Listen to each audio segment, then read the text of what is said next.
Что такое ислам? Мы опять возвращаемся к этому же вопросу. Какое отношение все это имеет к исламу?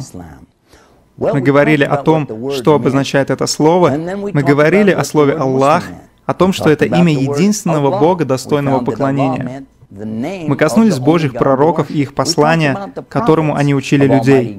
Не поклоняйтесь никому, кроме единственного Бога. Мы упомянули Тору, Забур, Инджиль и Коран. Все это ниспослано от одного Бога, Аллаха. И все это содержит одно послание. Поклонению Бога — это не просто вера. Мы должны воплотить его в жизнь, воплотить его в практику. Но для чего это все? Для чего мы говорим об этих вещах? Это все для того, чтобы помочь нам решить самую большую проблему — понять смысл нашей жизни. Человек всегда задает себе вопросы. Кем я являюсь? Где я? И чем я должен заниматься? Но каждого человека также интересует, для чего я здесь? Как я сюда попал? И есть ли у этого какая-либо цель? И если есть, то в чем она? Единственный, кто смог бы действительно дать ответы на эти вопросы, является наш Создатель. Если существует Создатель, то его ответственностью является объяснить нам, для чего мы были созданы, что Он ожидает от нас и для чего предназначается эта жизнь. Со времен Адама до наших дней Аллах показывал людям, что же Он от них хочет. Это совсем простая вещь, чтобы мы ничто не превозносили и поклонялись только Ему и никому другому. Мы также знаем, что эта жизнь является всего лишь проверкой от Бога, способного на любую вещь. Это то, для чего мы рождаемся и умираем, так как, чтобы мы были проверены, у этого экзамена должно быть начало и конец. В следующей жизни никто уже не умрет. Хорошие и плохие, каждый будет возвращен к жизни для того, чтобы прожить ее в счастливом состоянии или злополучном состоянии, в зависимости от того, как было пройдено испытание. То есть мы говорим о тесте, который основывается на поклонении. Поклонении Богу Авраама. Это то, с чем приходили все пророки. А человек, совершающий это поклонение, является слугой Аллаха. Дальше мы узнаем, что это испытание основывается на правах и ограничениях. Самое большое право — это право Бога, чтобы мы не поклонялись никому, кроме Него. Права пророков, чтобы люди следовали за ними. А также ограничения — не приступать к границу дозволенного. У каждого есть свои права. У вас, у меня, у женщин и у детей есть свои права, но ни у кого нет права ущемлять права других людей или угнетать их. Это очень важная часть ислама. Никто не должен приступать к границу дозволенного. В противном случае они становятся притеснителями. И посмотрите, что Аллах говорит по этому поводу. Он сообщает нам, что Он запретил самому себе притеснять кого-либо, и запрещает нам это также.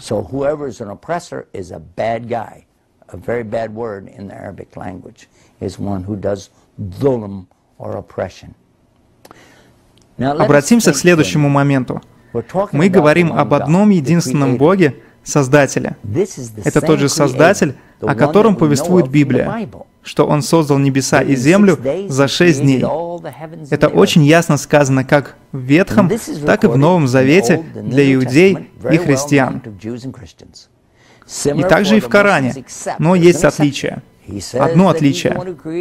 Он не отдыхал на 7-й день. В Коране не упомянут 7-й день. А сказано, что Он возвысился над Своим троном и что Он останется над ним до конца дней. Идем дальше. Адам и Ева. Находим ли мы в Коране кого-либо под именем Адам? Знаете ли вы, как произносится имя первого человека на земле по-арабски? Также Адам, его жена Хава или Ева по-русски. Они оба были в раю, где для них было устроено одно простое испытание. Наслаждайтесь любыми вещами, пейте и ешьте все, что вам по душе, кроме одного. Не ешьте с дерева, с одного особого дерева. Не ешьте с него. Насколько нам известно из Библии, Ветхого и Нового Завета, и, конечно же, из Корана, то же самое, что к Адаму и Еве, когда они были в раю, явился некто. Его называют дьяволом, сатаной, Люцифером, или по-арабски шайтаном. Но убеждения мусульман отличаются, так как не считается, что он является павшим ангелом, так как ангелы сотворены из света, и они всегда беспрекословно подчиняются. Он же был сотворен задолго до человека из нечто, что называют бездымным огнем. Мы также называем их джиннами. Мы не видим их, но они видят нас. Они существуют и по сей день. Они здесь, хотя мы их и не видим. Ангелы всегда подчиняются, а джинны могут делать, что им вздумается, так как у них есть воля и право выбора, в отличие от ангелов. Когда Бог создал Адама, Он сказал: «Это мое лучшее творение», и приказал ангелам пасть ниц перед Ним. И они упали. Но шайтан нет. Он не захотел подчиниться, так как у него было право выбора, подчиняться или нет. И он выбрал ослушаться. Это послужило причиной тому, что теперь он пытается сбить каждого человека и заставить следовать его же пути ослушания своего Создателя. Тот же, кто последует за ним, попадет вместе с ним в ад, который станет его последним пристанищем. Теперь у нас есть некоторое представление о дьяволе. Он приходит к Адаму и Еве и пытается склонить их попробовать плоды запретного дерева. Согласно Библии и Корану, они оба сделали это. Но в Коране все-таки есть отличия. В нем сказано, что они оба раскаялись в содеянном. Никто после этого не винил другого. Женщины не являются грешными из-за этого. Адам сделал то, что он сделал, и Ева сделала то, что сделала она. Но мужчина не винил ее, и женщины не отвечают за то, что она совершила.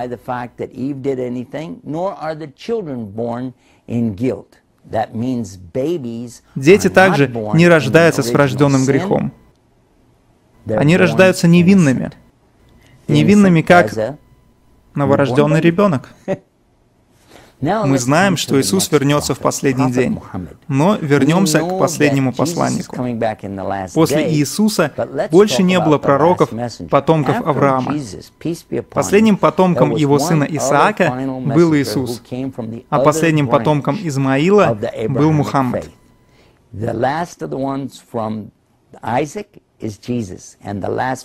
Чему же он нас учил?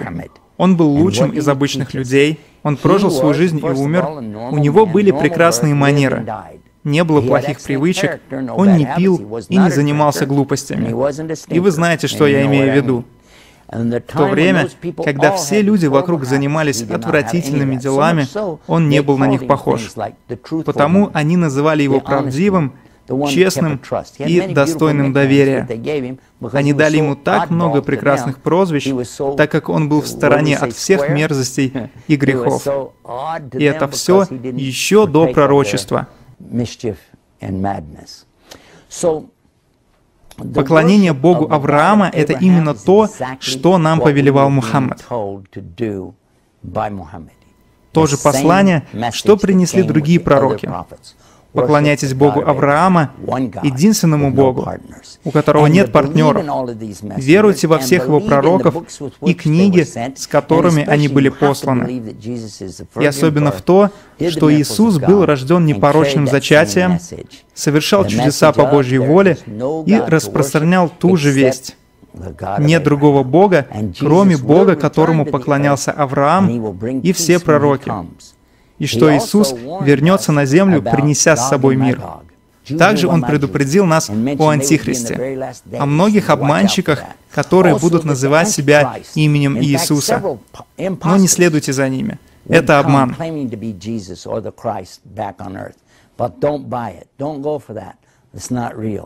Кознь дьявола продолжится до конца дней, и он не сдастся. Он надеется, что он сможет одолеть нас. Мы же должны продолжать верить в единственного Бога, совершать праведные дела и раскаиваться в прегрешениях. Есть еще несколько вещей, которые я хотел бы упомянуть. Мы не перестаем удивляться, как много научных доказательств истинности Корана содержится в этой книге. Многие из вещей, которые сказаны в Коране или были сказаны пророком Мухаммадом, не могли быть известны науке 1400 лет назад, что является ясным доказательством того, что Коран ниспослан Создателем неба и земли. Коран говорит о Вселенной, как она устроена, как вращается Земля и о том, что она является круглой, как ребенок развивается на различных стадиях в утробе матери. Многие вещи, которые стали известны науке лишь 50-60 лет назад, указаны в Коране. В исламе есть 6 столпов веры. Вера в Бога, Его ангелов, Его книги, Его пророков, судный день и предопределение. И 5 практик, без которых ислам человека будет неполным. Свидетельство веры в Бога и что Мухаммад является его пророком, выполнение пятикратной молитвы, пост в месяц Рамадан, выплачивание богатыми небольшой ежегодной суммы для бедных, закат, и совершение хаджа для тех, у кого есть на это возможность. Вкратце о том, что такое ислам.